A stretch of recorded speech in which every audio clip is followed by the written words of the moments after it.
চলছে চাঁদা আদায়। কিসের টাকা দিলেন? এটা কিসের টাকা দিলাম? হ্যাঁ, এখানে তত্ত্বাবধান আছে, এদের দিকে টাকা দিলাম। রাজি না হলে হবে এই পরিণতি। সকালের গুলিস্তানের এই ফাঁকা সড়ক, বেলা গড়াতেই যে বাজার, তার পিছনে অনেক হিসেব আছে, রাজনীতি আছে, ভয় আছে, ক্যামেরা দেখে উচ্ছেদের অভিনয়, ইঁদুর বেড়াল খেলা। আমি এদিকে ওই পাশে যাবো, আবার আগের মতো বসে যাবে। এই প্রতিদিন 3-4 বার করে আমরা ওঠানোর পরেও ওরা, এটা তো পার্মানেন্ট সলিউশন না। নগরীর প্রাণকেন্দ্রে যান চলাচলের জন্য যে সড়ক, সেখানে যে বাসটিকে মনে হচ্ছে ভুলে বাজারে ঢুকে পড়া কোনো বাহন, সে চিত্র প্রতিদিনের। দুপুর গড়ানোর পর এসব সড়কে গাড়ি চলাচল তো দূরের কথা, একজনের হেঁটে যাওয়াই দায়। প্রতিদিন অফিস ধরার সময় থেকে অফিস ফেরা পর্যন্ত পুরো সময়টাতে গুলিস্তানের এই অচলাবস্থার ভুক্তভোগী কে নয়? এই যে জাম, এই যে হকার, দুই সাইডে হকারের লেগে তো যাওয়ার মতো কোনো রাস্তাই নাই। 5 আগস্টের আগেও যাচ্ছিল, 5 আগস্টের পরে ওই সেমই অবস্থা। হেঁটে যাওয়ার মতো পরিস্থিতি থাকে না। আমি এখনই যাচ্ছিলাম, ওই দিক দিয়ে যাইতে পারি না, আবার রিটার্ন করে এদিকে আসলাম। রাস্তাটা তো, এটা তো একটা ফুটপাত, ব্যবসায়ীদের, চাঁদাবাজদের আস্থানা এটা। কিন্তু কেন গুলিস্তানের সবগুলো সড়ক দখলে, তার উত্তর পাওয়া যায় আওয়ামী লীগ সরকারের সময়ের এই হিসেবের দিকে তাকালে। আপাত দৃষ্টিতে সরকারি জায়গা পেয়ে বসে পড়া সারি সারি হকার মনে হলেও বাস্তবে এখানে প্রতিটি জায়গা নির্ধারিত। প্রতি 50 ইঞ্চি জায়গা মিলিয়ে এক একটি ভিটি, ভ্যান বা দোকান। 5 আগস্টের আগ পর্যন্ত বছরে 70,000 থেকে 1 লক্ষ টাকা এককালীন এবং প্রতিদিন 30 থেকে 100 টাকা পর্যন্ত তাদের খাজনা দিতে হতো প্রতিটি ভিটি বাবদ।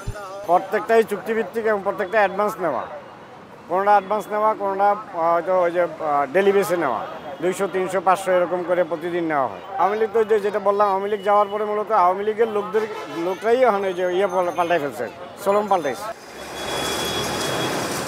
গুলিস্তান মনুমেন্ট থেকে গোলাপশাহ মাজার পর্যন্ত সংযোগ করা এই সড়কটুকুতেই এমন ভিটি আছে প্রায় 200টি, যা থেকে প্রতি বছর আয় প্রায় 3 কোটি টাকা।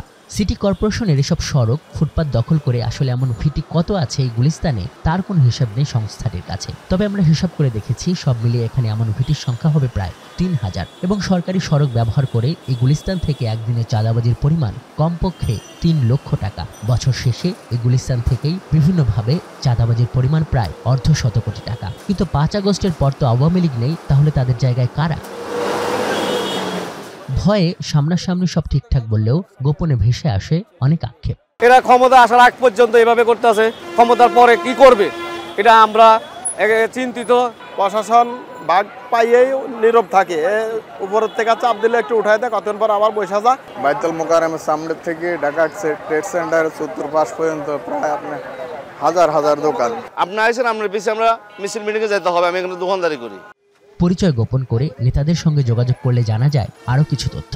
আসলে দোকানদার সব এই দোকানের কাস্টমার সমস্ত দোকানদার ধরে এমনি কেমন অ্যাডভান্স লাগে? 50,000 টাকা অ্যাডভান্স, মাসে ভাড়া 15,000।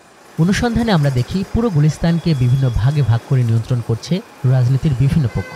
এর মধ্যে জাতীয় স্টেডিয়াম, ভাসান স্টেডিয়াম ও আউটার স্টেডিয়াম ইউনিট বিএনপি ও যুবদলের পরিচয় নিয়ন্ত্রণ করে SM আব্বাস ও চাঁদাবাজির অভিযোগে সম্প্রতি বিএনপি থেকে বহিষ্কৃত মিজানুর রহমান টিপু। বাইতুল মোকাররম দক্ষিণ গেট থেকে উৎসব কাউন্টার হয়ে মেয়র হানি ফ্লাইওভার বন্ধন কাউন্টার পর্যন্ত নিয়ন্ত্রণ একই নেতৃত্বের।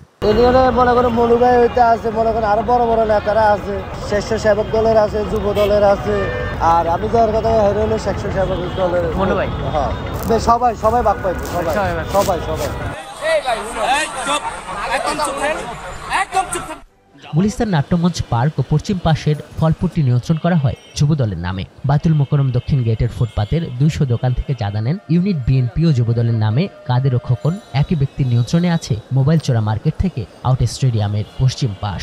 বিএনপির বড় নেতাদের পরিচয় দেয়, কিন্তু আসলে কোনো তারা বিএনপির বড় নেতা না।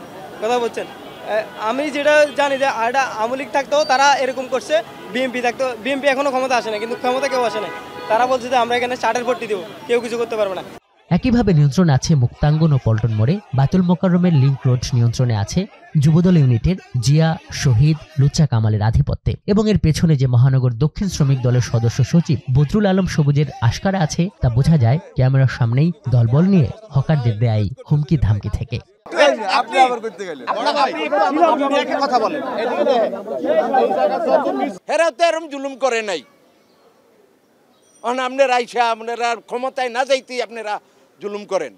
মহানগর দক্ষিণ বিএনপির আহ্বায়ক রফিকুল ইসলাম মজনু, যিনি আবার ওই শ্রমিক দল নেতার আপন বড় ভাই, তার কাছে জানতে চেয়েছিলাম স্থানীয় বিএনপি নেতাদের বিরুদ্ধে এমন অভিযোগ সম্পর্কে।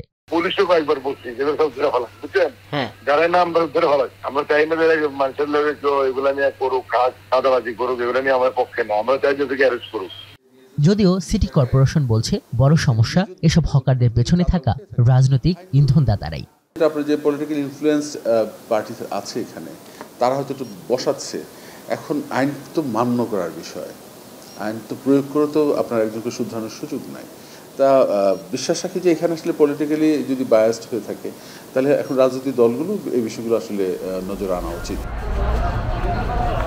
এটাই স্পষ্ট, ফুটপাত দখল করে হকারদের এই ব্যবসা মোটেও সহজ কোনো ব্যাপার নয়, এবং এর পেছনে যে রাজনীতিকদের এক ধরনের প্রচ্ছন্ন আশকারা থাকে সেটিও বলছেন সবাই। কিন্তু এখন যখন বড় একটি গণঅভ্যুত্থানের পর সব ক্ষেত্রে পরিবর্তনের একটি আকাঙ্ক্ষা তৈরি হয়েছে, এবং যখন বলা হচ্ছে এই সরকার সেভাবে রাজনৈতিক কোনো সরকার নয়, তখন এসব অনিয়মের বিরুদ্ধে ব্যবস্থা নিতে আসলে অনীহা কেন? বিশ্লেষকরা বলছেন রাজধানীর সড়ক আর ফুটপাতগুলো কালো টাকা উৎপাদনের একটি প্রচ্ছন্ন কারখানা, যা এখনো রাজনৈতিক দুর্বৃত্তায়নের একই দুষ্ট চক্রেই আবর্তিত। যে অর্থটা তারা সংগ্রহ করেন, সেই অর্থ কিন্তু ওই ব্যক্তি একা ভোগ করেন, ব্যাপারটা এরকম না। তাকে ওখানেও একটা সিন্ডিকেট আছে, ওই সিন্ডিকেট মেনটেন করে তাকে এই অর্থ বহুদূর পর্যন্ত তাকে পৌঁছে দিতে হয়। এই ধরনের অপরাধগুলো আসলে এক ধরনের রাজনৈতিক ক্ষমতা পুঁজি করে বা রাজনৈতিক ক্ষমতা ব্যবহার করে দুর্বৃত্তায়ন কিংবা অস্থিরতা সৃষ্টি করা, দখল করা, চাঁদাবাজি করা, এই ধরনের ঘটনাগুলো এরই নামান্তর বা এটাই প্রকাশ করছে। এখন এখান থেকে যে অর্থগুলো যারা সংগ্রহ করছে, সেই অর্থগুলোর তো আসলে কোনো রাষ্ট্রীয় কোনো হিসাব নেই, বরং এই অর্থগুলো তাদের প্রয়োজন এবং রাজনৈতিক প্রয়োজন থেকে শুরু করে ব্যক্তি প্রয়োজন, ব্যক্তি ইচ্ছা, যে যেভাবে খুশি সেইভাবে অর্থগুলো ব্যবহার হচ্ছে।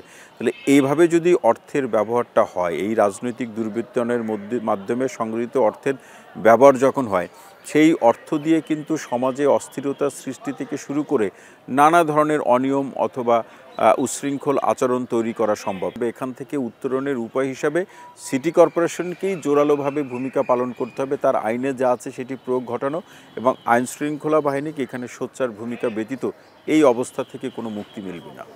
প্রতিবেশী ভারত সহ অনেক দেশেই হকার বাজারের ব্যবস্থা আছে, যেখানে নির্ধারিত সরকারি ফিয়ের বিনিময়ে হকাররা ব্যবসা পরিচালনা করতে পারেন। গণঅভ্যুত্থান পরবর্তী বাংলাদেশে সড়ক দখল করে ব্যবসার নামে চাঁদাবাজি সেই আগের ধারাই কি থাকবে, নাকি তা বন্ধ হবে, নাকি ফি ব্যবস্থাপনার মাধ্যমে সরকার হকারদের একটি বৈধ পুনর্বাসনের দিকে নিয়ে যাবেন, সেটি এখন দেখার বিষয়।